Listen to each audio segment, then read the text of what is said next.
Je remuais du miel dans mon thé quand le téléphone a sonné. Numéro privé. J'ai failli laisser filer l'appel vers la messagerie, mais quelque chose m'a poussé à décrocher. Mademoiselle Hartley, dit une voix d'homme. Ici Kyle d'Everest Mortgage, je vous appelle pour faire le point sur le paiement manqué concernant le bien de l'avenue 16. Je clignai des yeux. Pardon, quel bien, exactement? Un silence s'étira à l'autre bout de la ligne. La maison dont vous êtes copropriétaire avec une certaine Marissa Hartley. Mon cœur s'effondra. Marissa. Ma sœur. Je retirai le téléphone de mon oreille et consultai le journal d'appel, le numéro, l'heure, tout. Ce n'était pas une arnaque. Je murmurai, il doit y avoir une erreur. Je ne possède aucune maison. Il énonça l'adresse. Le nom de la rue me semblait vaguement familier. Puis ça m'a frappé. C'était le pavillon que Marissa avait exhibé lors du dîner de Thanksgiving l'an dernier. Celui qu'elle disait d'avoir pu acheter grâce à l'oncle de son petit ami. Le type au bout du fil continuait de parler à propos de pénalités de retard et de risques de crédit, mais je n'écoutais déjà plus. Mes mains s'étaient glacées. Je n'avais rien signé. Je n'avais même jamais mis les pieds là-bas. Quand l'appel prit fin, je restais assise dans mon salon, le regard perdu dans le vide, repassant mentalement chaque dîner en famille, chaque remarque en apparence anodine. Avais-je consenti à quoi que ce soit? Non. Jamais. Mais soudain, un souvenir me revint. En mars, quand j'étais rentrée pour l'anniversaire de papa, j'avais laissé mon sac fourre-tout dans la cuisine en mettant la table. Dedans, mon dossier fiscal. Ma feuille de signature. Il n'aurait pas osé. Il n'aurait pas pu. Mais je le savais déjà, il l'avait fait. Le lendemain matin, je suis entrée dans les bureaux d'Everest Mortgage, perchée sur mes talons et le visage aussi calme que possible. Derrière une cloison vitrée, une femme souriante prénommée Lassie ouvrit le dossier. Oui, vous êtes bien indiquée comme co-emprunteuse. Signée et datée du 18 mars. C'est bien votre signature, n'est-ce pas? Elle tourna l'écran vers moi. Mon nom était là. Incliné. Précis. Presque parfait. Mais pas assez. Le Y remontait trop haut. Et surtout, ils avaient oublié un détail. Je n'abrège jamais mon deuxième prénom sur les documents officiels. C'était un faux. Un faux très bien fait. Probablement scanné à partir d'un autre document que j'avais signé dans une autre vie. Je lui demandai, et je peux voir le dossier complet? Elle hésita. Vous êtes sur le prêt, donc, oui. Il m'a fallu 20 minutes et un bloc-notes pour reconstituer la chronologie. La maison avait été achetée au nom de Marissa. Mais le prêt incluait une cosignataire, moi. Ajouté rétroactivement via des documents complémentaires. Un notaire avait validé le tout. Un nom qui ne me disait rien, Reginald Sharp. J'ai pris une photo du document. Du cachet du notaire. De la date. Puis j'ai posé la question qui m'a achevé. Combien reste-t-il à rembourser? Lassie jeta un œil à l'écran. 462 000 $ et 21 cents. Ma gorge se serra. Je suis sortie du bureau dans un état second. Mon nom n'était pas juste sur du papier? Il était enchaîné. Et soudain, tous ces dîners chaleureux en famille. Les anniversaires que j'avais financés. Les reproches voilés sur mes absences. Ce n'étaient pas des souvenirs. C'était un piège. J'ai conduit tout droit chez mes parents. Maman taillait ses rosiers dans le jardin. Ses mains gantées, théâtrales et précises. Evelyne, dit-elle, surprise. Tu aurais pu appeler. Je n'ai pas souri. On peut parler? Elle m'a conduite à la cuisine. A servi du thé glacé comme si on avait juste à rattraper le temps perdu. Je ne me suis pas assise. Je suis au courant pour le prêt hypothécaire, ai-je dit d'un ton neutre. Je n'ai rien signé. Mais mon nom figure sur l'emprunt. Elle a cligné des yeux puis a ri. Elle a vraiment ri. Oh ma chérie, ce n'est que de la paperasse. Tu es tellement douée avec les finances. Tu l'aurais fait de toute façon. Mon cœur battait à tout rompre. Tu as falsifié ma signature. Elle n'a pas nié. Elle a juste incliné la tête. Tu avais laissé tes papiers ce jour-là. Je me suis dit, quelle différence? Tu aides toujours la famille. C'est à ce moment-là que papa est entré, se frottant la nuque. Ta sœur avait juste besoin d'un petit coup de pouce, c'est tout. Tu gagnes plus qu'elle. Je me suis tournée vers lui. C'est illégal. Il a détourné le regard. Et c'est là que Marissa est descendue. En legging de yoga, maquillée à la perfection. Elle n'a pas scié. Elle a simplement siroté son latte au lait d'avoine. Tu avais dit que c'était bon? Dit-elle avec un haussement d'épaule parfaitement étudié.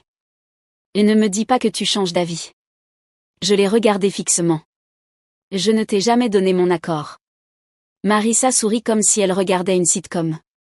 Alors pourquoi est-ce si facile de t'utiliser? Son cabinet se trouvait coincé entre un pressing et un salon de manucure. Aucune enseigne tapa accent grave l'œil. Juste une petite plaque en laiton. Henri Callaway droit immobilier. Il ressemblait à un vieil oncle à la retraite. Manches retroussées, grosses lunettes. Et une cravate qui n'était plus à la mode depuis Clinton. Mademoiselle Hartley, dit-il en me faisant signe d'entrer. Vous avez dit qu'on avait mis votre nom sur une hypothèque sans votre consentement? Je hochai la tête en glissant les documents vers lui. Henri les lut lentement, fredonnant à mi-voix. Comme s'il résolvait une grille de mots croisés. Après un long silence, il dit. Vous n'êtes pas la première? Mais vous êtes peut-être la plus futée à vous présenter avant que la maison ne parte en saisie. Je ne dis rien. Il se renversa sur sa chaise. Et dites-moi ce que vous voulez, mademoiselle Hartley. Vous voulez qu'on les arrête? Ou vous voulez le contrôle? Je levai les yeux vers le plafond. Pensant au sourire satisfait de Marissa. Au haussement d'épaule de ma mère. Au silence de mon père. Le contrôle, dis-je. Il sourit. Pas chaleureusement, avec compréhension. Alors il vous faudra de la patience. Et des preuves. On ne crie pas, on se positionne. Vous n'êtes pas ici pour vous venger. Vous êtes ici pour récupérer le terrain qu'ils ont construit sur votre dos. C'était la première fois que quelqu'un mettait des mots sur ce que je n'avais pas su formuler. Ils ne m'avaient pas entraîné dans leur embrouille par erreur. Ils comptaient sur le fait que je sois trop loyal pour riposter. Henri fit glisser un bloc-notes juridique vers moi. Commençons. Le plan n'était pas bruyant. Il ne reposait pas sur des cris ni des ultimatums lancés depuis le perron. Il commençait par de la paperasse. La même arme qu'ils avaient utilisée contre moi. Henri déposa une demande de retrait de l'acte de renonciation pour rompre ma responsabilité. Mais seulement après qu'on ait effectué une vérification complète du titre de propriété. C'est là qu'on découvrit quelque chose d'étrange. Le prêt n'avait pas été revendu. La banque le détenait encore. Et sa patience s'amenuisait. Ce qui la rendait ouverte à la négociation. Sous la direction de Henri, je créai une société de fiducie privée. Granit LLC. Et je fis une offre à la banque. Nous rachetions l'hypothèque. À un solde réduit. En espèces. Discrètement. Sans bruit. Sans titre. Sans nom. Juste une clôture propre. En moins de 2 semaines, le prêteur accepta. Et tout à coup, la dette m'appartenait. Mais la maison? Pas encore. Sur le papier, Granit LLC n'était qu'un fonds d'investissement parmi d'autres, rachetant un bien en difficulté. Pour ma famille, rien n'avait changé. Mais en réalité, le piège s'était déjà refermé.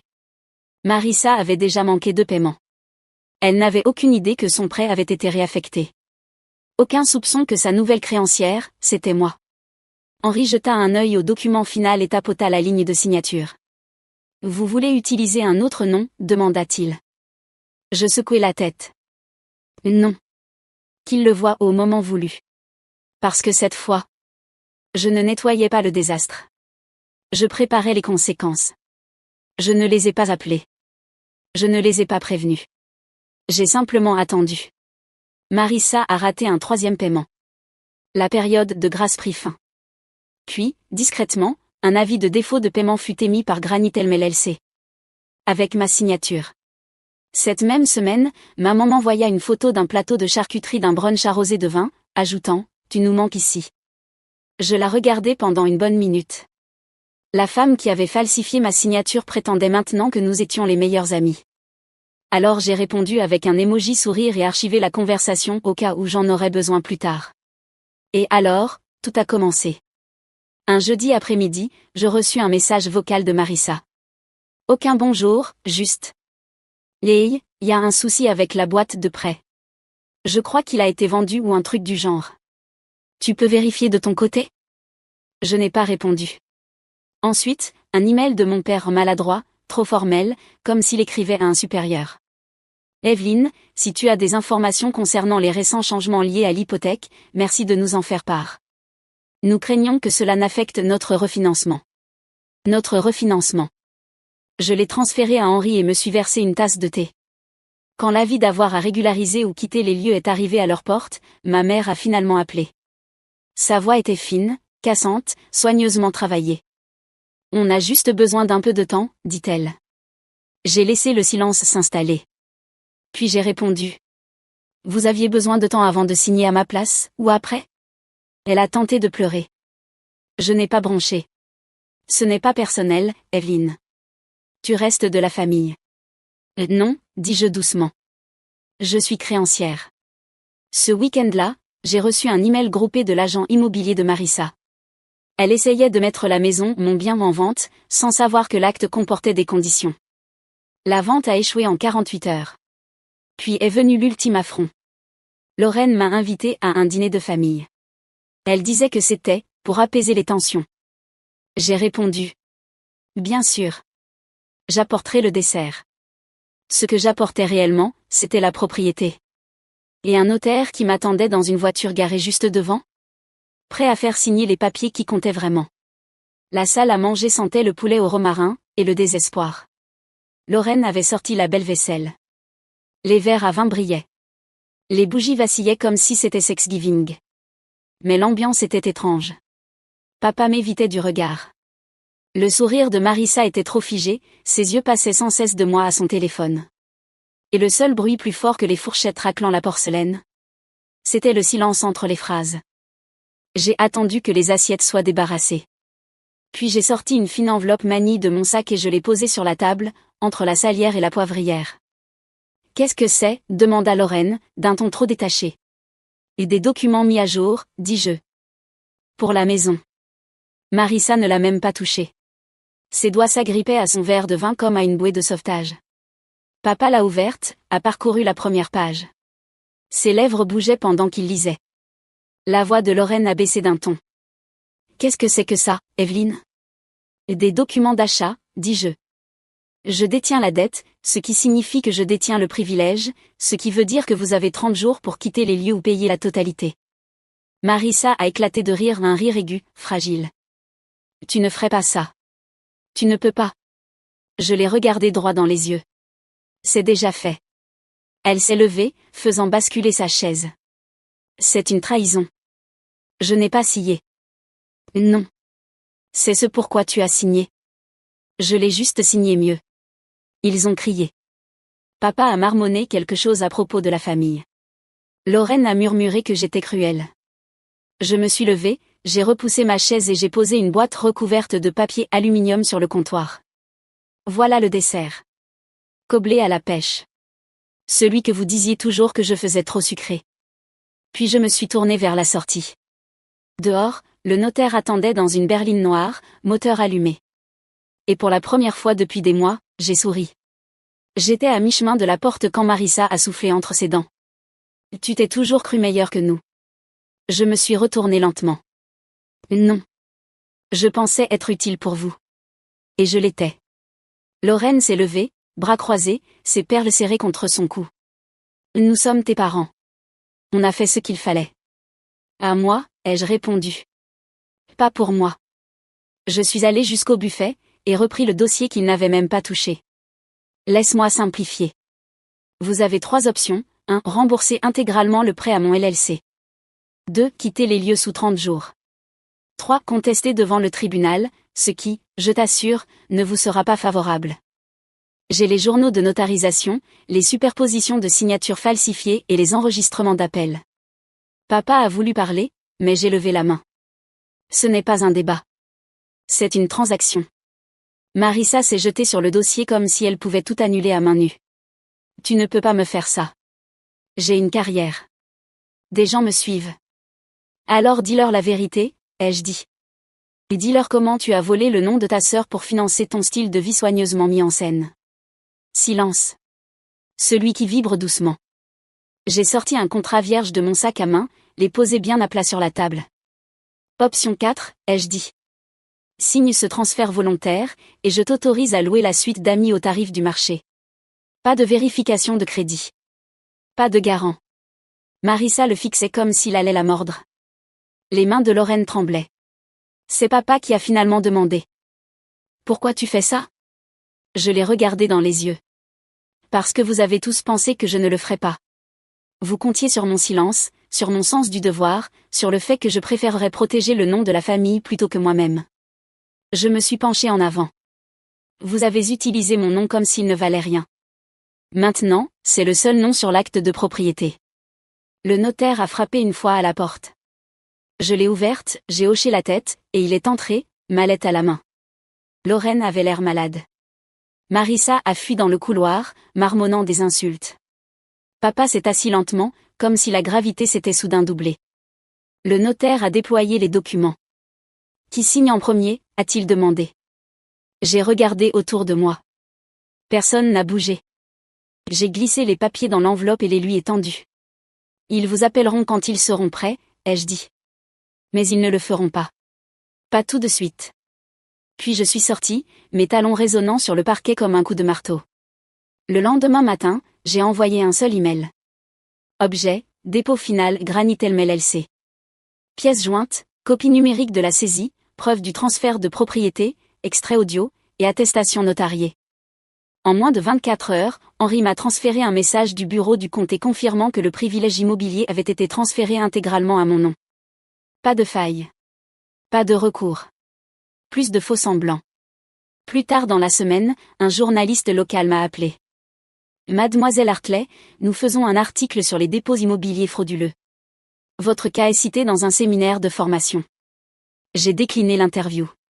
Ce n'était pas un combat public. C'était une frappe chirurgicale, le genre de justice qui n'a pas besoin d'applaudissements. Marissa, de son côté, a publié une story vague sur Instagram à propos d'une trahison venant de quelqu'un qui n'a jamais compris l'héritage. Elle n'a tagué personne. Mais le message était clair et sans importance. Je n'ai pas argumenté. Je n'ai rien expliqué. J'ai simplement tout conservé, PDF, mémos vocaux, enregistrement d'écran dans un dossier sur un disque dur protégé par mot de passe, intitulé simplement Assurance. Quand Lorraine a tenté de me faire culpabiliser par email, je lui ai répondu une seule phrase. Tu m'as appris à me taire. J'ai juste appris à le rendre permanent. La vérité, c'est que je ne les ai pas détruits. Je les ai laissés s'autodétruire avec l'aide d'un chemin de papier qu'ils ont signé eux-mêmes. 3 semaines plus tard, la maison était vide. Ils n'ont pas contesté l'expulsion. Ils n'ont pas répondu à l'ultime avis. Ils ont juste disparu. Marissa a emménagé dans une location à 2 villes d'ici. Lorraine est devenue muette. Papa n'a jamais rappelé. Et je n'ai couru après aucun d'eux. À la place, j'ai appelé Henri et lui ai donné de nouvelles instructions. Nous allions renommer la fiducie. Granitel LLC allait désormais opérer sous un nouveau nom légal, la Fondation Lena Hartley, du nom de ma grand-mère, celle que ma mère avait effacée des albums de famille. Celle qui m'avait appris à tenir un budget et à cacher des billets d'urgence dans son soutien-gorge. Celle dont on ne parlait jamais, parce qu'elle refusait d'être obéissante. Désormais, chaque dollar de revenu locatif de cette maison irait dans un fonds de bourse pour les femmes de première génération dans la finance. Evelyn Hartley. La fiable. La sœur ennuyeuse. La femme qu'ils pensaient incapable de riposter venait de transformer leur trahison en héritage déductible d'impôts. C'était, pour moi, une juste valeur. Pas une vengeance. Pas de la rancune. Une réallocation. Ils ont pris ma signature et l'ont utilisée comme si elle ne valait rien. J'ai transformé ce rien en capital, en bien immobilier et en principe. Et quand j'ai fermé la porte de cette maison pour la dernière fois, je ne me suis pas sentie victorieuse. Je me suis sentie en équilibre. Comme un livre comptable enfin soldé. Je n'ai pas organisé de fête. Il n'y a pas eu de champagne. Pas de publication sur les réseaux sociaux. Aucune révélation spectaculaire. À la place, j'ai emménagé dans une petite maison, dans un quartier calme. Une maison à rénover. Rien de luxueux. Juste à moi. J'ai planté du basilic sur le rebord de la fenêtre. J'ai commencé à faire de longues promenades avant le dîner. Je lisais des contrats pour le plaisir. Et je dormais enfin toute la nuit. Un jour, en rangeant de vieux cartons, je suis tombée sur une carte d'anniversaire datant de 5 ans. Non signé. Aucun message. Aucune écriture. Juste une phrase générique de chez Hallmark sur le fait d'être fier de la personne que je suis devenue. J'ai ri non pas parce que c'était drôle, mais parce que c'était approprié. C'est comme ça qu'ils avaient toujours fonctionné, un amour de surface, une trahison en silence. Mais je n'étais plus en colère. J'avais dépassé la version de moi qui avait besoin de leur approbation. La plus forte, ce n'était pas celle qui criait. Elle ne pleurait pas, ne suppliait pas qu'on la croie. Elle lisait les petites lignes. Elle connaissait les termes. Et quand le moment est venu, elle a signé de son propre nom et elle est partie. Je n'étais pas devenue cruelle. J'étais devenue précise. Et à chaque pas silencieux vers l'avant, je laissais derrière moi les anciens rôles. La fille parfaite. La réparatrice financière. L'éponge émotionnelle. Il disait que j'étais trop silencieuse. Trop sérieuse. Il s'avère que le silence était mon arme la plus affûtée. Parce que quand j'ai enfin parlé, ce fut par mes actes et il n'y avait aucune excuse là-dedans. L'herbe était haute. Je me suis tenue au bord du jardin, celui qu'ils appelaient autrefois, la maison de Marissa. Mais l'acte disait autre chose, désormais. Je tenais une petite roue de mesure dans la main, marchant lentement le long du périmètre, observant le compteur tourner. Chaque clic marquait une distance, mais pour moi, il marquait autre chose. Des limites. Celles qu'il ne m'avait jamais données. Celles que j'avais dû tracer moi-même. Arrivé à la clôture du fond, je me suis arrêtée et j'ai regardé le champ derrière la maison. Silencieux. Ouvert. Intact. Un symbole de tout ce que j'avais repris. Non, je n'ai pas mis le feu à la maison. Je n'ai jeté personne à la rue. J'ai donné des options. Des conditions. J'ai suivi les règles même quand eux ne l'ont pas fait. Parce que le pouvoir ne réside pas dans le chaos. Il réside dans le contrôle. Ils ont mis mon nom sur quelque chose sans me demander. Alors moi, je n'ai rien demandé et j'ai tout repris. Au final, ce n'était pas une question d'argent. Ce n'était même pas une question de maison. C'était le fait de me choisir, enfin, sans excuse, sans bruit, sans attendre qu'ils comprennent. Je me suis retournée vers la rue, les clés en main, la lumière du soleil rasant la pelouse. Et dans ce calme, je l'ai entendu. Pas le pardon. Pas le regret. Juste le son de la paix. Ils ont construit cette maison avec des signatures volées. Je l'ai reprise avec le silence. Et j'ai tracé la limite de propriété avec mon propre nom.